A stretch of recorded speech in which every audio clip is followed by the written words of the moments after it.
ഇല്ലടാ, ഞാൻ ഉപയോഗിക്കാറില്ലല്ലേ. ഞാനല്ല പറയണേ. നീ എന്തായാലും ക്ലാസ് കഴിഞ്ഞ് എൻ്റെ കൂടെ വാ.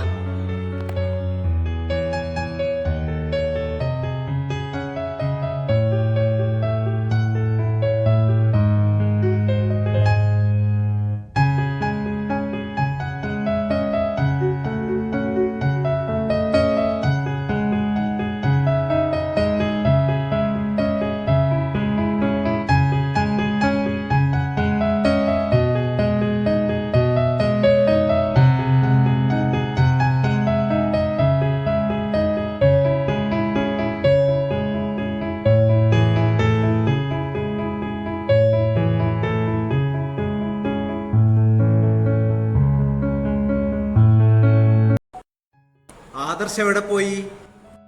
ഒന്നും വന്നിട്ടില്ല. അവനിപ്പോ അങ്ങനെ ക്ലാസ്സിലൊന്നും വരാറില്ല.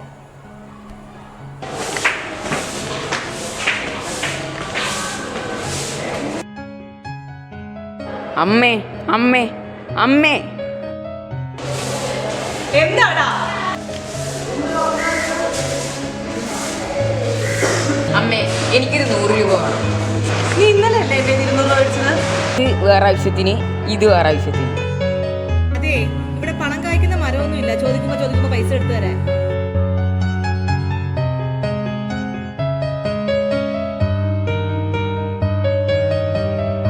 എടാ, ദോശ കഴിച്ചിട്ട് പോ.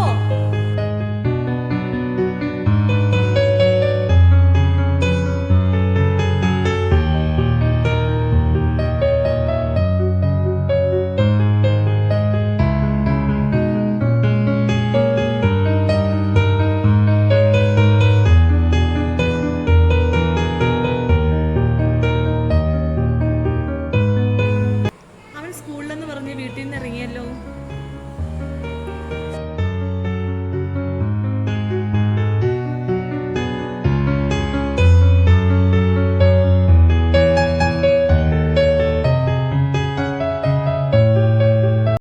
മാഷെ, ഞാൻ ആദർശിന്റെ അമ്മ. മാഷെ എന്തിനാ എന്നെ വിളിപ്പിച്ചത്?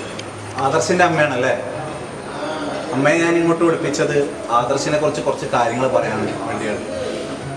ആദർശ് കുറച്ച് ദിവസങ്ങളായിട്ട് ഇവിടെ ക്ലാസ്സിൽ വരുന്നില്ല. പക്ഷെ അവൻ എന്നും സ്കൂളിലേക്കെന്ന് പറഞ്ഞ് വീട്ടിൽ നിന്ന് ഇറങ്ങില്ല.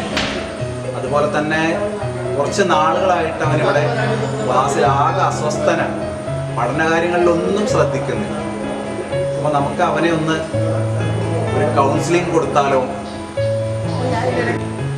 കൗൺസിലിങ്ങിൻ്റെയൊക്കെ ആവശ്യമുണ്ടോ മാഷെ?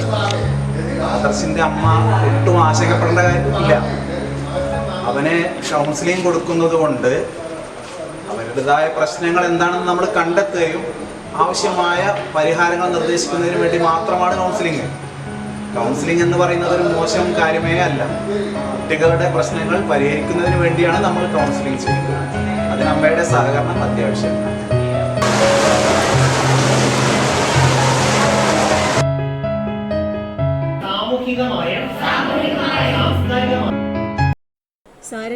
സാരില്ല, എല്ലാം കഴിഞ്ഞില്ലേ.